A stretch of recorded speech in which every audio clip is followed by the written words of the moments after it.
Welcome. In this video, I'll show you how to reset your Goodreads password. All right, so first up, go ahead and go to goodreads.com. Now, once you're in here, go to the top right, and here we have the profile icon. All right, just click on it.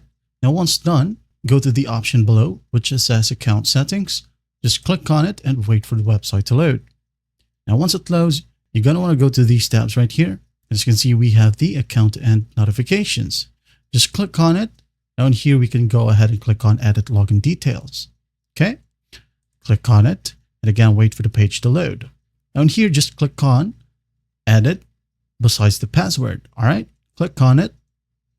Now, once you're in here, as you can see, it says to change the password for your Goodreads account, use this form. All right.